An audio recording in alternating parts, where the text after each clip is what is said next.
سچ کہتا ہوں بہت کرب میں کئی گھنٹے میرے گزرے اس خط کو پڑھ کر. میں کسی خاتون کی طرف سے وہ خط آیا ہے، میں اس خط کے کچھ حصے پڑھ کر سناؤں گا. یہی آج کا بیان ہے.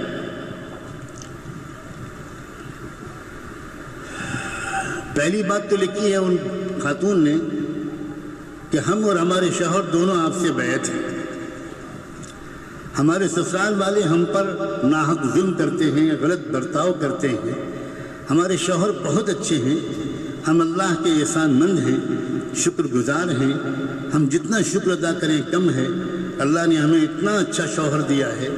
ہم یہ جاننا چاہتے ہیں کہ کیا بیوی پر اگر گھر والے ظلم کریں، غلط برتاؤ کریں، ناحق تانے دیں، تو شوہر کا یہ کہنا کہ میری خوشی کی خاطر برداشت کرتی رہو، کیا یہ صحیح؟ کیا یہ کوئی برائی ہے؟ ہم یہ نہیں چاہتے کہ ہمارے شوہر ہماری ساس سے جھگڑا کریں یا دونوں میں کوئی نااتفاقی پیدا ہو. لیکن جب ہماری ساس ہم پر ناحق ظلم کرتی ہیں تو وہ کم سے کم اپنی والدہ کو مصلحت سے سمجھائیں تو کہ وہ ایسا نہ کریں.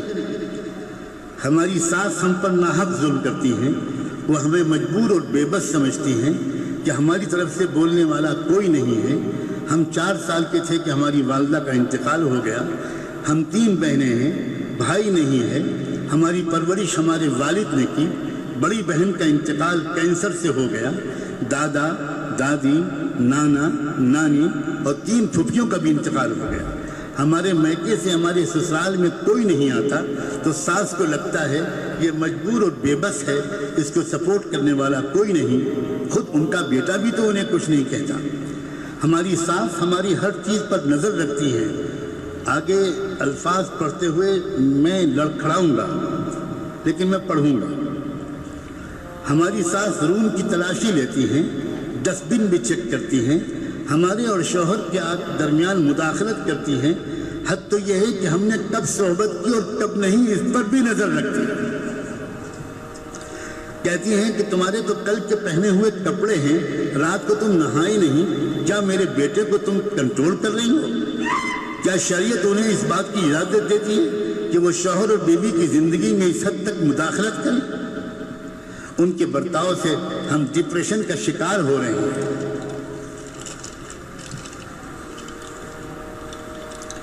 ہم اگر ہمارے شوہر کے ساتھ بیٹھیں، باتیں کریں یا ساتھ میں کھانا کھائیں تو انہیں اچھا نہیں لگتا. وہ ہم دونوں کو ہنستا ہوا دیکھیں تو چڑ جاتے ہیں. ہمارے شوہر اگر ہمارے قریب بیٹھیں تو کہتے ہیں ادھر جا کر بیٹھ، کیا عورت کے پیچھے پیچھے پھرتا ہے. اس گھر میں ہمیں شوہر سے ہنسنا، بولنا، بات کرنا مشکل ہو گیا ہے.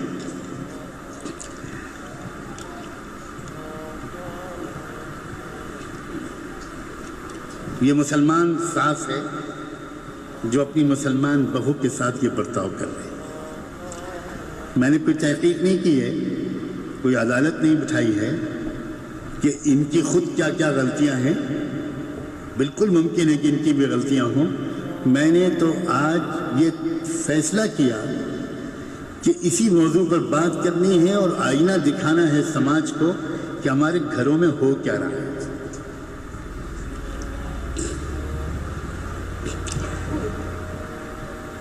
عجیب قسم کی مخلوق بن جاتی ہے ماں ساس بننے کے بعد.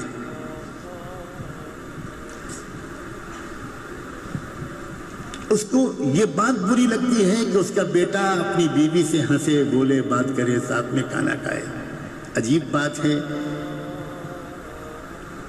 اللہ کے رسول تو یہ بتاتے ہیں کہ جب شوہر اور بیوی ایک دوسرے کو دیکھ کر مسکراتے ہیں تو وہاں ایک تیسرا بھی ہوتا ہے جو ان دونوں کو دیکھ کر مسکراتا ہے، اور وہ تیسرا ہوتا ہے اللہ جل شانہ. جس دین نے یہ سکھایا، جس شریعت نے یہ سکھایا، اس امت کی ساسوں کا اپنی بہوؤں کے ساتھ یہ برتاؤ.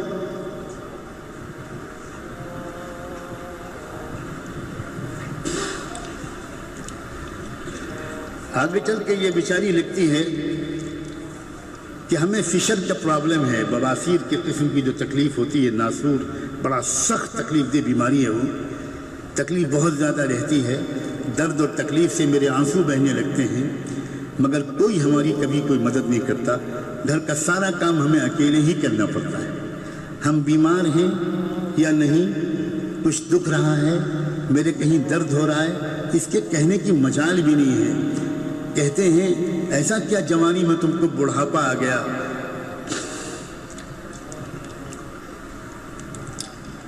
صبح سے شام تک کوئی ایک کام بھی نہیں کرتی ہماری ساس اور نند، دسترخوان پر کھانا لگانے کے بعد بلا کر لانا پڑتا ہے، مہمانوں کی طرح کھانا کھاتی ہے، خود کی کھائی ہوئی پلیٹ تک نہیں اٹھاتی، دسترخوان اٹھانے سے پہلے ہی کھا کر اٹھ کر چلے جاتی ہے۔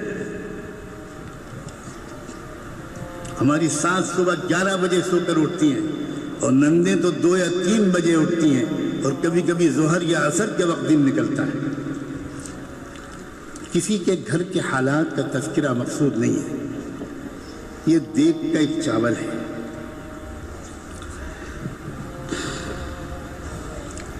میں کم سے کم آپ لوگوں سے یہ کہتا ہوں، یا جہاں کہیں بھی یہ آواز پہنچ رہی ہے، کہ اللہ کے بندو اپنے گھر کے حالات کا ٹھیک سے جائزہ لو اور اس میں دخیل بنو، تماشائی مت بنو۔ ایسی حالات میں ہمارے علماء کو مسئلہ بتانا پڑتا ہے، مسئلہ قانون، اسلامی قانون بتانا پڑتا ہے۔ اسلامی قانون یہ ہے کہ عورت کی ذمہ داری، بیوی کی ذمہ داری بالکل بھی گھر کے کام کاج کی نہیں، قانون یہ حد یہ ہے کہ صاف صاف فقہ کی کتابوں میں لکھا ہے، اگر عورت انکار کر دے کہ میں گھر کا کام نہیں کروں گی تو آپ شریعت کے قانون کے تحت اس کو مجبور نہیں کر سکتے۔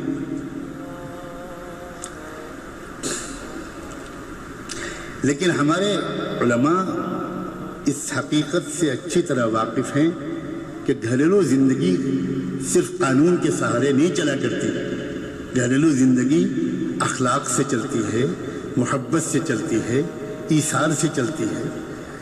ورنہ قانون تو یہ بھی کہتا ہے کہ اگر ماں یہ کہہ دے کہ میں اپنے بچے کو دودھ نہیں پلاؤں گی، تو آپ حیرت کریں گے اسلامی شریعت میں کوئی شوہر اپنی بیوی کو مجبور نہیں کر سکتا کہ بچے کو دودھ پلاؤ، بالکل مجبور نہیں کر سکتا۔ لیکن کیا کوئی ماں، وہ کیسی ماں ہوگی جو یہ کہے گی؟ لیکن جہاں تک قانون کا سوال ہے وہ تو بالکل ہی کچھ اور ہے۔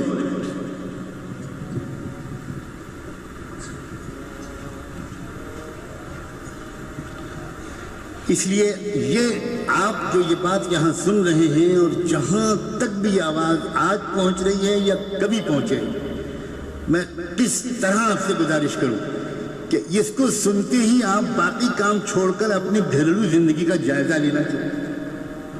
ایک دن چھٹی لے لیجیے اور بیٹھ جائیے گھر میں کہ بھئی ہمارے گھر میں کیا کیا گڑبڑیاں ہیں، آج سے تعلقات ٹھیک کرو، آج سے ماحول کو خوشگوار بنائیں ہم لوگ سب مل کر۔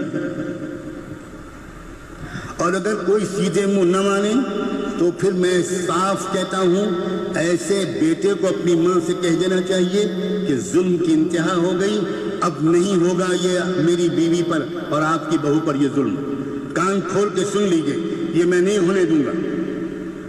یہ سمجھنا کہ یہ میری ماں ہے، ماں تمہاری ہے، تم خدمت کرو بھائی، تم کرو دن رات خدمت اس کی، تم اپنی بیوی کو مجبور نہیں کر سکتے۔ بیوی جہاں تک بیوی سے ہم یہ کہیں گے، اس مظلوم عورت سے، اس خاتون سے جس نے خط لکھا ہے، اور اس طرح کی لاکھوں بہویں ہیں، میں ان سے تو ہم یہ کہیں گے کہ دیکھو ایک کام کرو، جنت میں جانا چاہتی ہوں، الصبر جزاؤہ الجنہ، بس تم ایک بات طے کر لو کہ اللہ نے میرے لیے جنت میں جانے کا یہ راستہ لکھ دیا ہے، اس لیے میں جنت کی امید میں برداشت کیے جاؤں گی۔ یہ ہم صرف شوق دلا سکتے ہیں، مجبور نہیں کر سکتے، ترغیب دے سکتے ہیں، مجبور نہیں کر سکتے، لیکن ساتھ میں ہی ہم اس ساتھ سے بھی کہیں گے اے اللہ کی بندی، یاد رکھو کہ کوئی ہے جو دیکھ رہا ہے کہ تم کسی پر ظلم کر رہے ہو، کوئی ہے جو اس کا حساب لے گا۔ تم کو آخرت بھول گئی تم؟ کیا ہوگا؟ اللہ کے ہاں بڑے سے بڑے گناہ تو اللہ خود معاف کر سکتے ہیں، لیکن کسی انسان نے کسی پر ظلم کیا ہو، اس کا تو بدلہ قیامت میں لے کر رہیں گے، بخشے نہیں آگا۔ حد یہ ہے کہ ایک سینگ والی بکری نے ایک بی سینگ والی بکری کو سینگ مار دی ہوگی، چوٹ پہنچا دی ہوگی، تو ان بکریوں کو زندہ کیا جائے گا اور وہاں موقع دیا جائے گا کہ جس بکری کو مارا تھا وہ بکری بدلہ لے اس بکری سے جس نے سینگ ماری تھی۔ جب وہ بدلہ لے لیا جائے گا تو دونوں فنا کر دی جائیں گی۔ جو اللہ ظالم اور مظلوم کے درمیان انصاف اس حد تک کرنے کا فیصلہ کر چکا ہے کہ وہ بے جان مخلوق غیر ظلم کرتا ہے، کوئی کچھ کم ظلم کرتا ہے، کوئی کچھ کم، لیکن عجیب میں آج تک حیران ہوں کہ یہ ہے کیا نفسیات، کیا ہو جاتا ہے۔ وہی ماں اپنے بیٹے کے لیے منت سماجت کر کے اس لڑکی کو بیاہ کر لائی، بہت قول و قرار دے کر لائی۔ آپ بالکل بھول جائیے، یہ تو میں اپنی بیٹی لے جا رہی ہوں، میں اپنی بہو بالکل نہیں لے جا رہی ہوں، فکر ہی نہ کیجیے، میں بیٹی کی طرح دکھاؤں گی آپ کو۔ ایسے ایسے وعدے، ایسے ایسے قول و قرار، اور اس کے بعد وہ جلاد، وہ ایسا جلادانہ سلوک کہ بھارت کی ظالم پولیس کے سلوک کو لوگ یاد کرنے لگتے ہیں جب ساسیں اپنی بہوؤں کے ساتھ سلوک کرتے ہیں۔